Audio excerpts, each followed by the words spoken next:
What's going on, everyone? This is Capital Combat.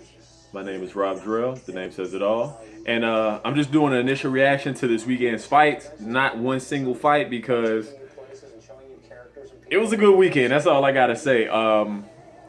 We saw Adonis Stevenson viciously KO Thomas Williams. I thought that was a good fight. It was a good power. It was a great power display by both fighters, but usually in a fight like that, it's who can handle whose power better. And in this case, Superman Stevenson handled Thomas Williams Jr.'s power much better.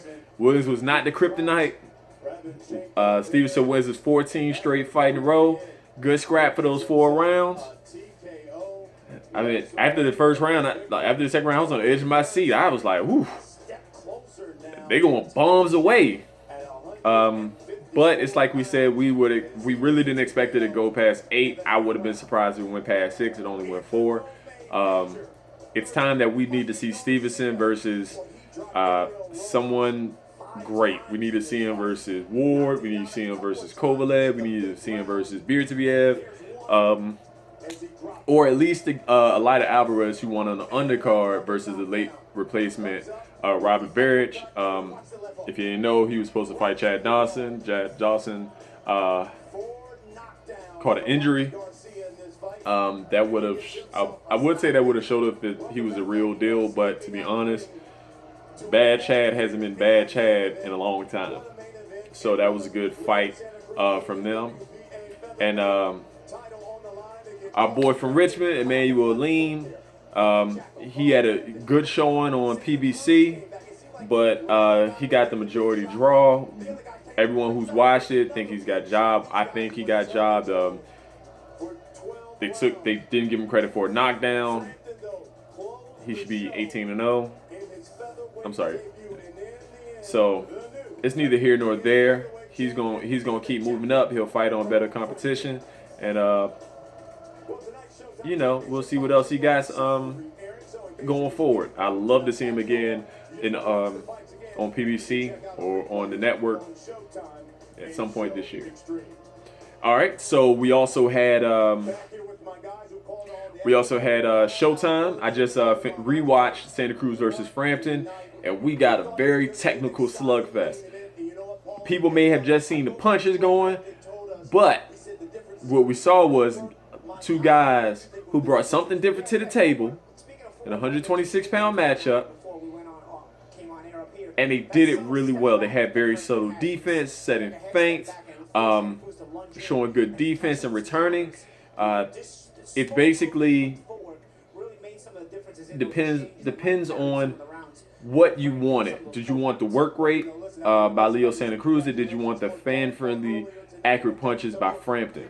Frampton definitely looked better at this weight. He was more explosive. He looked faster. He was able to stay out of range quite a bit of Santa Cruz, but with Santa Cruz, he brings such a high work rate and working in with that jab that he eventually gets to you. I think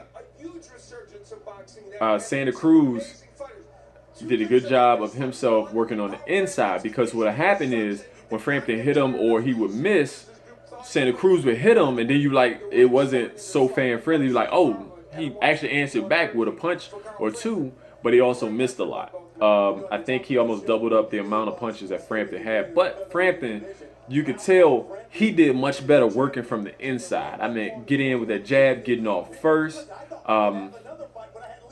He was able to avoid some of those looping shots and get some head movement going. So you could tell those fast twitch muscles were going, and he lasted better into this fight than he did at his fights at 122. So Frampton got the win. He looked good doing it. We'll see where he goes from here. Guillermo Rigondeaux called him out, said, let's see who the real Jackal is. And Frampton said there's no money in Rigondeaux, and let's face it, a lot of people do not like his style. I think he's a great boxer. I just think he needs to start really putting people in a hurt locker, just like he did his last opponent, whose jaw he broke. But Frampton remains undefeated. Santa Cruz takes his first defeat. Again, it just depends on what you wanted. He still worked behind that jab. He had those doesn't move his head, more so off the elbows and off the gloves when he defense, then he answers back. But Frampton did a good job on the inside of doing the same thing, blocking the punches and shooting with the same from the same side. So when Santa Cruz would throw a right hand to the body, especially on the inside, Frampton would block it and throw a punch from with his left hand. So it basically kept him open instead of punching and coming with the same right hand. So they did a really, really good job. It was a very entertaining fight. It could have gone either way, in my opinion, because Cruz did not when he stopped going back. That's when he was doing much better. Frampton, as long as he can move and stay on the outside, I think he won that handily. So it was a good showing. It was a little bit different from the fight that we got last week. I would like to see Frampton fight Rigondeaux. I don't think it's going to happen, but also Gary Russell is there for both of them to fight, especially Carl Frampton. And that would be a great fight because both of them have speed, they got pop, and they got technique. So we'll see what happens.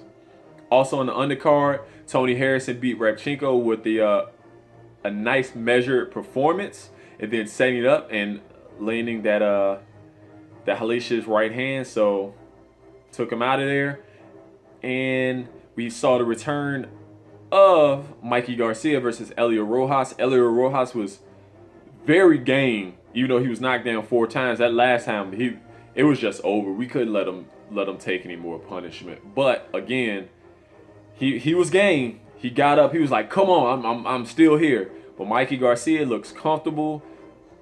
Not as rusty as you would expect, but he looks like he's going to do some damage at 140. Maybe against Terrence Crawford. Who knows? We don't know because of the contractual issues that he had with Top Rank, and we know Terrence Crawford is on the Top Rank. Also, if you saw, we had some great knockouts at UFC. We had Tyrone Woodley taking the belt from Rufus Robbie Lawler in the first round. He went for broke. He couldn't let it go far, and you take it out the judge's hands by knocking your opponent out. So congrats to Tyrone Woodley. He's the welterweight champion. We'll see who he gets next. He's calling out Nate Diaz, if I'm not mistaken, when he comes back from suspension. I think it'll be a good fight, and you know Diaz's game. Jake Ellenberg knocked out Matt Brown. I have to watch that again. I saw the highlights, but it looks like it was a good fight because I think that was first round as well.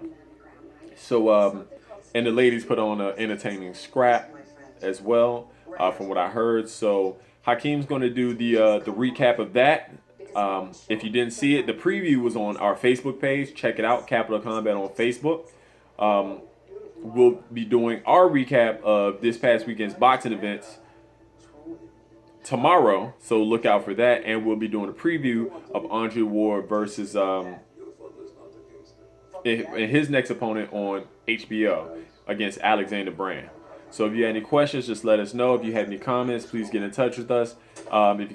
If you just want to have a discussion, we are open all discussions. Just be respectful, and I'll see you in the next video. Peace.